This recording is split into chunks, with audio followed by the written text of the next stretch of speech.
And this is a video review of the Transformers Warfare Cybertron Trilogy Netflix version of Decepticon Mirage. So, as I've said in my last review, these guys started popping up here in Melbourne last week. And I was lucky enough to get this guy yesterday.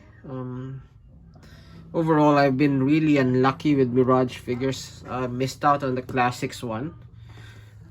I did find this guy in Combiner Wars, but he's readily available for the most part.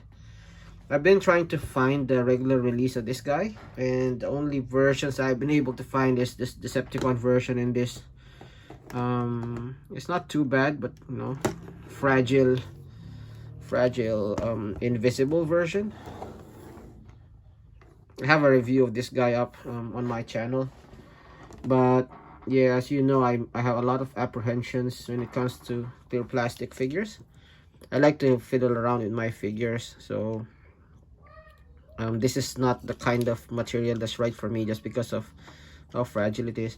I know I stopped fiddling with this particular version just because I saw some stress marks already. Can't find them anymore. But yeah. Anyway, take a closer look at the Netflix packaging. So if you haven't seen it yet, it's the same as your Siege and Earthrise packaging, only white. Nice image of Decepticon Mirage, Netflix logo,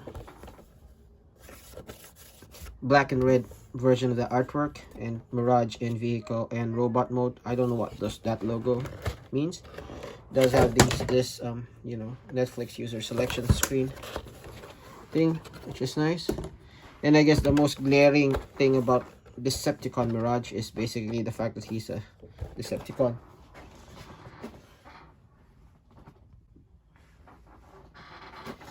Now, I haven't seen the series yet. As of the moment, it hasn't really aired yet on Netflix, but suffice to say, I'm anxiously awaiting. I don't know. I posted this question on Facebook. I don't know if he's gonna be a traitor, an Autobot traitor, or a spy. I guess we'll see. And yeah, we'll see. It will spark my interest on this character more. Not that Mirage is really an interesting character. If you're familiar with the character, he's always been, you know, sort of traitor slash spy suspect. So there's that episode with Cliff Jumper, I think, where he suspected that Mirage was a spy. Even his G1 bio, if you look it up, it says that Mirage isn't someone you can fully trust, or something of that nature. So yeah, it's always been you know, looked up as a possible traitor, and I guess the Netflix series is gonna play around with that storyline much more. Okay, now going back, it also comes with these instructions. Fairly straightforward instructions. Not really sure if it's the same instruction. Well, it's a different instruction sheet from the one that came with you know, the 3-pack, but I guess the steps should be the same given it's the same character as this guy.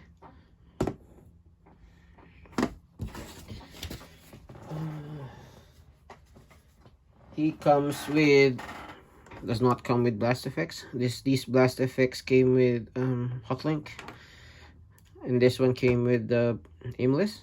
So he doesn't come with blast effects per se, but if you've been buying Siege figures, you should have quite a few already. He does come with the same guns that the other versions of Mirage came with. I can't show you the one that came with the regular release just because I don't have it, but here they are with the Holo Mirage version, so practically identical. I know that the regular release one is painted. Now both of these are not painted though, and both of these do come out, so you know that Mirage has two signature weapons. His, you know, sniper rifle. Here's a comparison with the transparent one, identical, and his, you know, missile launcher. which he's used to great effect versus Skywarp, I think. Or was that, I can't remember. I think it's Laser Beacons and Skywarp. Okay, now I did bring out the other two versions of the Mirage mold that I have. As you can see, I've been very unlucky with the Mirage character. I missed out on the Classics one, though I did get the Transformers Universe drag strip. So looking at this guy is really awesome. So I can just imagine how awesome Mirage would be. This version, which is the Combiner Wars version, is okay.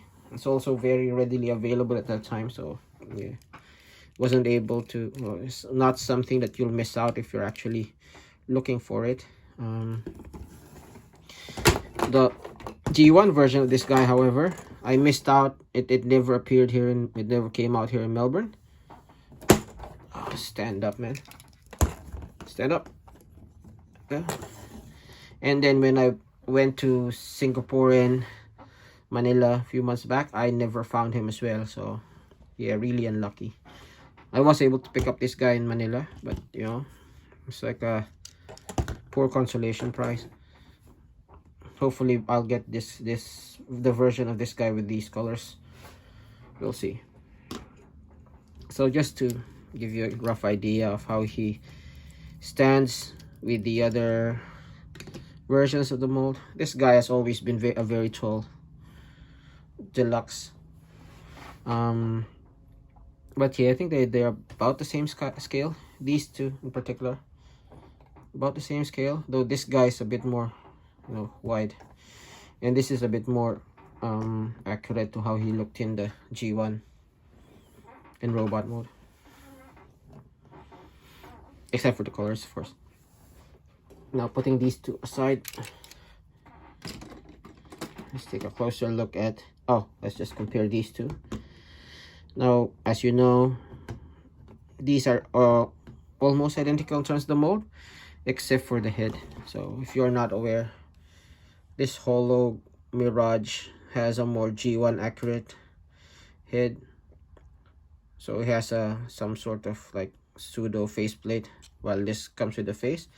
And as you can see, it has a wider helmet. So yeah, I mean, it's not a bad figure. Even the deco is nice on this guy. It's just a transparent plastic that I'm wearing. So if you can see that, there's 26 etched there. Well, that's actually more of a branding, but see, visage is there. So yeah, it's not a bad figure. It's just fragile.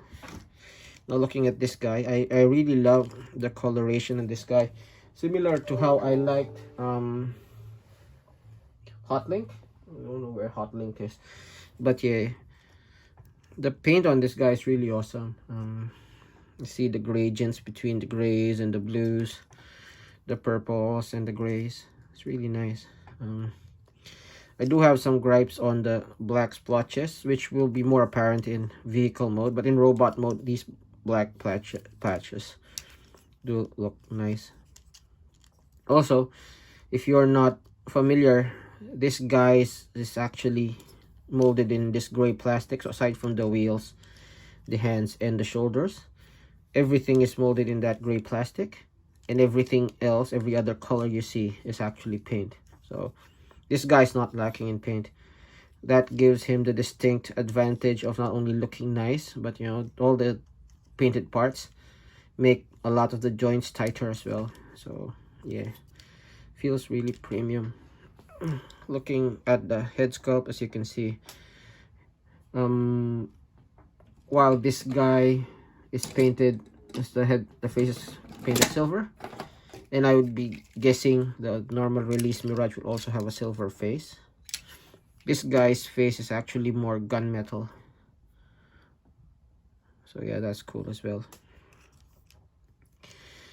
Looking at the paint scheme again, as you know, the iconic paint scheme for Mirage will be blue and white. This guy looks like he originally was blue and white, and then everything else just tarnished. So what was white went to like a lighter blue, and what was blue is now purple. So yeah, really nice. Looking at the articulation, this is on a slight ball joint. You can see it here better, but yeah, given the size of the head, there's not much tilting. You can turn, which is good. This arm can turn all the way out, so go all the way out. This thing is on a separate hinge.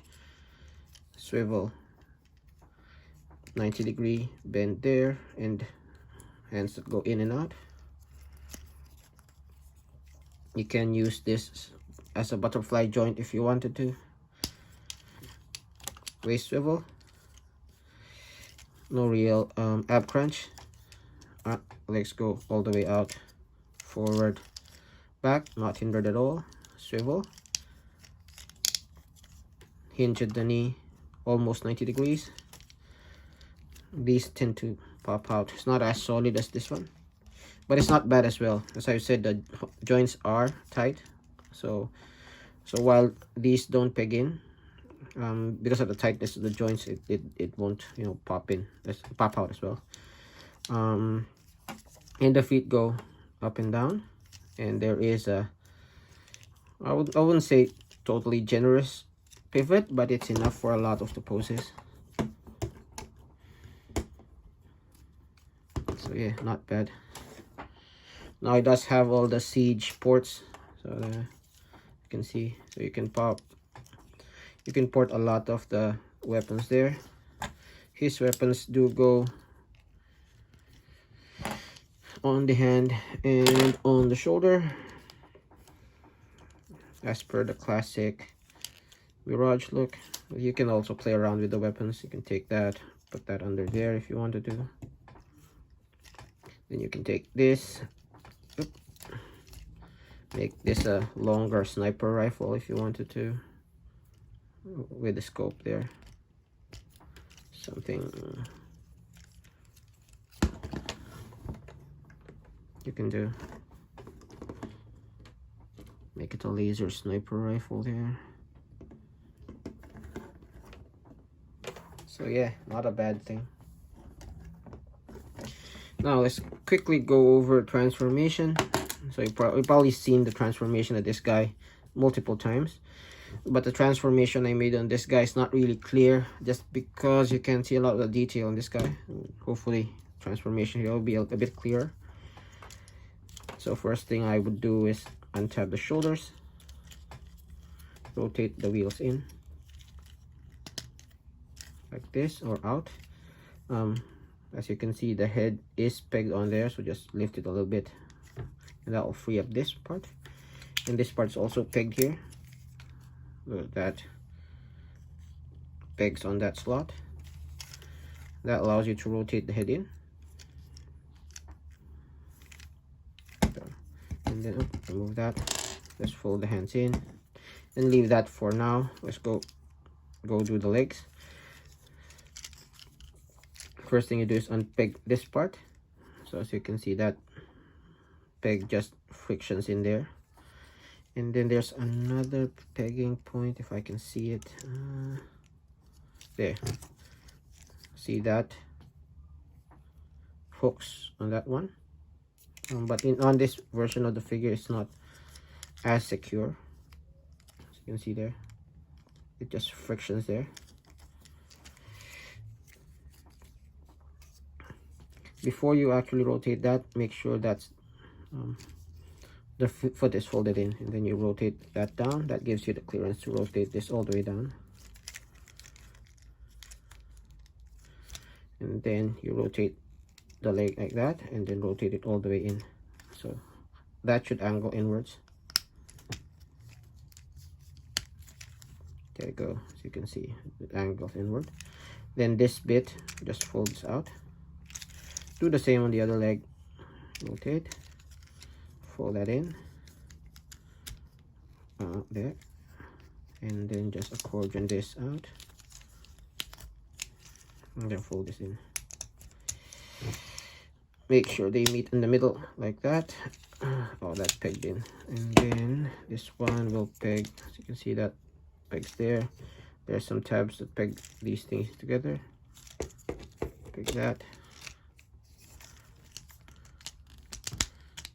And then be careful on the last one.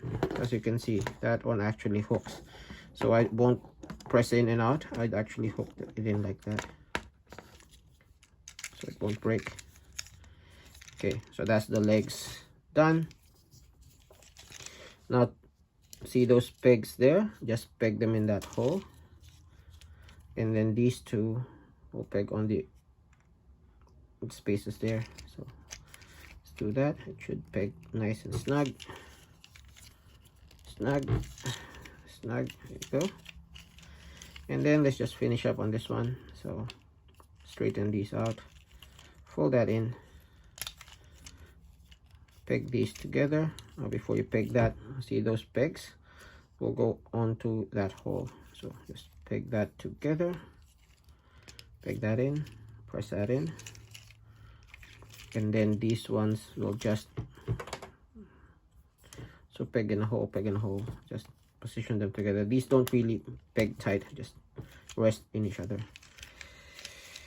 There you go. That's Mirage's vehicle mode. Let's just make sure it's all compressed. Mirage's Decepticon Mirage's vehicle mode. It's not a bad vehicle mode. I have the same gripes I have with this guy that I have with that guy, in that that's a useless spoiler. See how solid that is. And it's exacerbated by the fact that this guy has transparent parts, so this isn't too bad. But here, since it's all solid, you can really see how bad it is. So I'll compare with these two later on. Let you know which one I like the most.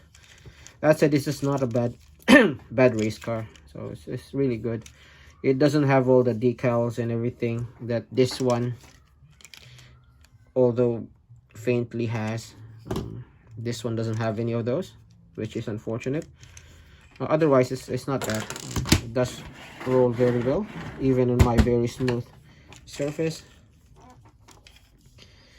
And yeah, it's painted. The paint is it carries over from the robot mode. For the most part, it's good. I guess the worst parts of it is the lack of continuity. So like that black splotch is on this side and not on that side, and it's a clear cut there, same as this gray. I would have appreciated if they actually painted it in, that made the paint more coherent in vehicle mode. I don't mind that there are cuts in robot mode, but having this that clear cut there, yeah, it makes it obvious that he transforms to a robot. Okay, it's not that bad though. I can live with it. So let me just transform these guys off camera. Okay, so here they are in vehicle mode. Let's put that guy in the middle. Cabbage. What the hell? Let's put this guy as well.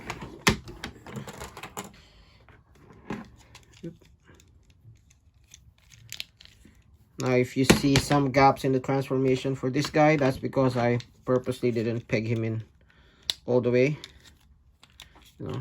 Clear plastic tabs, and I don't want to break it. But yeah, just to give you a good look of what these guys, so let's just do these guys first. So this guy's really a bit longer. In terms of a race car, I think this is more aerodynamic. Doesn't have much of a spoiler, but this guy's spoiler is much better than this guy's, and this guy has a bit more of the decals, though not much. Comparing this guy with this guy though, yeah, again, this is a lot more aerodynamic, a bit longer as well, better spoilers, and it also has a driver in the cockpit there. But yeah, overall I think this guy takes the cake in terms of best vehicle mode. But of course this guy has a more accurate robot mode. Comparing this guy and this guy, yeah, I mean, this guy overall I think would have been better if not for the clear plastic, just because it's easy to break. As you can see, you can't appreciate the details. So the details that came out on this guy, so like that honeycomb pattern on the clear plastic, for example, it's really nice. But yeah, it's not something that I can actually fiddle with just because of the fact it's made of clear plastic. Now, if I'm gonna own one, probably this one, because I like to play around with my figures, and this guy, well, it looks really nice. Can't really do that, right? Now his weapons do store on this guy, so it does have a lot of holes. Well, two obvious ones there. I think nothing much else in vehicle mode, so you can peg the guns on top. Maybe not the best way to store his weapons, but you know, if you're gonna put him on the shelf in vehicle mode and you don't want to lose the guns, then that's how you do it, right? So yeah, not a bad vehicle mode. Now I'm really excited to see what that new show has to offer. I mean, Decepticon Mirage, while it's not a novel idea, I'm really excited to see how they execute this. I think, and don't take this as a spoiler, as I've said, I haven't seen the show. What I think is he's gonna be a spy for the Autobots, pretending to be a Decepticon. And maybe down the line, you know, we'll get a Netflix version of the Autobot Mirage or something of that nature. We'll see. In terms of the figure, like I said, I really like the robot mode. I do dislike the spoiler and how it works on vehicle mode, just because it's, you know, it's not as aerodynamic as spoilers go. But all in all, I'm gonna keep this guy in robot mode on my shelf anyway. So yeah, having the more accurate robot mode is really nice. Now I really do hope that somewhere down the line we will get the Autobot version here in Melbourne, and I'll be able to put him with his fellow Autobots on the shelf. Otherwise I might just, you know, buy some paint and paint him up in Autobot colors, but that will be a bit of a waste, just because of how good the paint looks on this guy. So yeah, so is he a must buy? I'd say, I don't know, if you already have Autobot Mirage, you know, the original colors, I think that might be enough. Or at least wait for the Netflix cartoon, see what his character is there, and then decide whether you still want this guy. If I had the original blue and white version, honestly speaking, I would have skipped this guy. But since I don't, and I needed a version of him to fiddle around that's not easy to break, yeah, I had to get this guy. Otherwise, you know, probably just skip it. Okay, so that was the review. If you like that review, please do leave a like, leave a comment, and subscribe. And let me know, do you think he's gonna be a traitor, or do you think he's gonna be a spy? I'm curious to see what you guys are thinking. So this has been Grimtrigger. This has been Decepticon Mirage. Thanks for watching, and I'll see you in the next video.